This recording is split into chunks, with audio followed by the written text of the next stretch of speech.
Phew. Oh, I didn't see you over there. What was that? Oh, you just caught me in the middle of my indoor cycling regimen. Give me 1 second. I have to check my stocks and see how they're performing on the Robinhood app. Not a sponsor. Just checking my stocks. Let's see. In the red? Ah, Dios mío.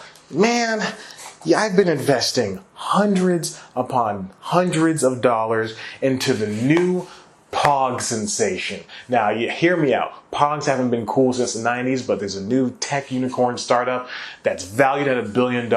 They just launched their IPO. They're not doing too hot, but I think they're on the comeback. Man, this sucks. You know what? The new Pog startup isn't it's just a tech unicorn anymore. It's among the likes of Spotify and GoPro. Man, I wish I could teach somebody about tech unicorns. Do you want to learn what a tech unicorn is? It's not like a horse. Okay, you want to learn? All right, well, I didn't hear what you said, stupid. So let me finish my biking, and then we can get on with the episode of News Time. Go for the gold! It's News Time. Delivering to you the news you didn't know about, the news you didn't care about, and the news you didn't know you cared about. With host, Chad White. Now, here's that host, Chad White.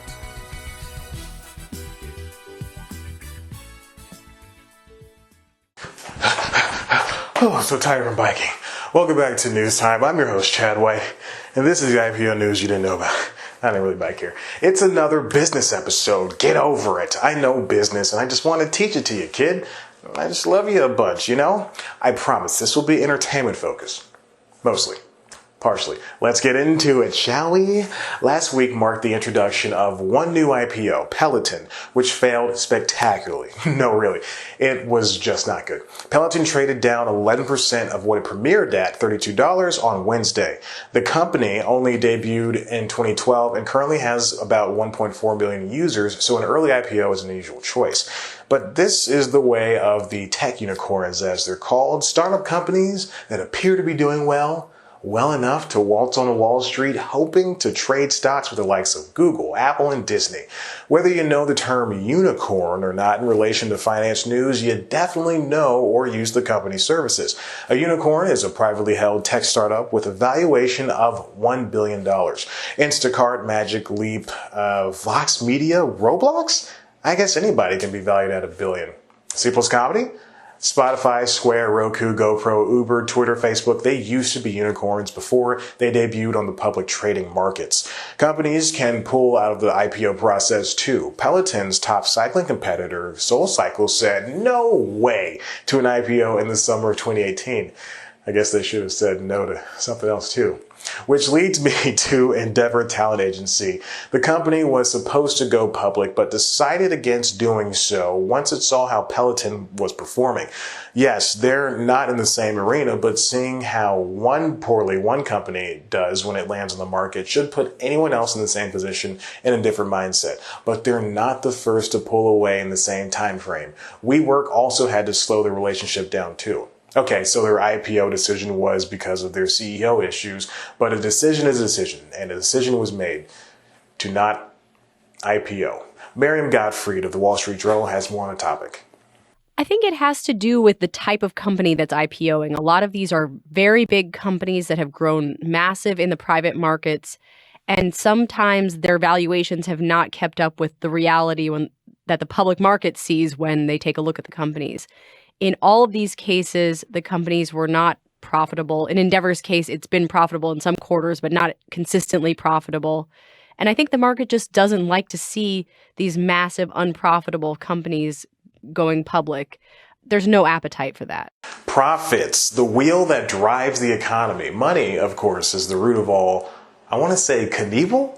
That sounds about right. Endeavor came about in the early 1900s as William Morris Agency, representing the likes of Charlie Chaplin, Marilyn Monroe, and Arnold Palmer, among many others throughout the decades. Palmer might sound like an odd move, but the agency did stretch into the sports world with a sister company, IMG. Then come along IMG Models.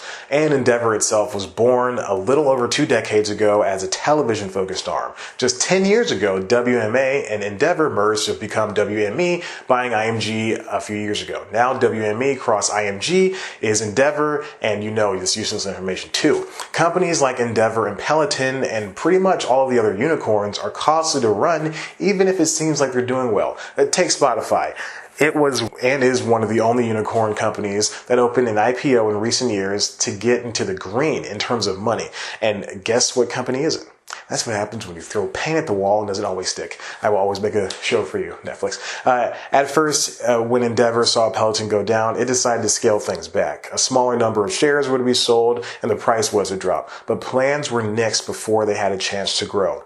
According to Maureen Farrell, Corey Drybusham, Gottfried, and Alison Prang of the Wall Street Journal, 2019 was supposed to be the year for the most money raised for US-based IPOs. As you can see in terms of WeWork's troubles alone, you can probably tell this year is not going to go so good. So far, the WSJ reporters write $52.7 billion has been raised by companies going public in the US for the year. Endeavor was planning an IPO debut all year long, only to have it pulled at the very last second. I tell you, it was going to be real swell. The agency planned on buying On Location Experiences LLC, a company partially owned by the NFL that functions as a travel agency for big events like the Super Bowl. Copyright. The $700 million deal has yet to go through even as the clock winded down. Wound down? Wound. Wound down. That doesn't... Wound. That can't be right, can it? Endeavor is super diversified, and this deal would make the company one of the most malleable companies in existence. But movie and TV stars are moving from agency to agency all the time, so acquisitions like this are desirable for a quick-moving, unpredictable industry. Where do these companies go from here? We, not the royal we as in me, but the company, is getting rid of anyone that was close to his previous CEO. Peloton has to deal with jumping the gun too early and make sure it innovates faster than its competitors do. But Endeavor has another chance. It's still a growing company, as evidenced by the list of companies it used to be made up of. Endeavor also owns Miss America, UFC, and other big events, both big and small. It could go back to fundraising enough money to hit the stock exchange again, even if it is going to use that money to pay down most of its debt. But the growth the company is going through puts it at $551 million per year in the positive. Still, with that kind of haul, the $32 per share they were asking for on the stock exchange is a little high. Dropping shares at $26 didn't even help. One of the main worries from analysts about Endeavor is its missing streaming aspect. The company has its hands in various aspects of the entertainment biz, from digital media to sports, yet streaming is notably absent. Then there's the whole agents versus Writers Guild battle, which is possibly making Wall Street skittish. You can watch me talk more about that here. Please do. And there's also the fact that they did give some agents and execs shares of the company in lieu of payment sometimes, so they have to pay them back. Even if all this goes right, Endeavor will not be valued at the $8 billion like it hoped. That's due in part to one of the major financiers being strapped for cash, because investing is expensive and dropping an IPO is even more so. Launching an IPO is tricky business. It costs a lot. You have to raise money and you're not even secured to make it all back. It could all just be for naught. Startups and unicorns have it rough. Maybe I should sell C+ Comedy. Are you looking to... Never mind, who am I kidding? But seriously, Endeavor, my bank account is empty, yours isn't. Make me part of the team and you'll reach your goals. Hello, New York Stock Exchange? The stock market crashed? It's my fault? Makes sense. Hey, listen, if you like that stupid thing I just did, why don't you subscribe and check out one of their videos? Of course, you can always head to the website, cpluscomedy.com, where there's so many great things that I just can't list them here. You can follow us on Twitter at cpluscomedy, follow me on Twitter at ChadBlackWhite, follow us on Instagram too at those same handles, like us on Facebook, listen to the Constitutionals podcast, and baby, I got a lot of irons in the pot, coals in the fires, a lot of things in the, I gotta stop? Okay.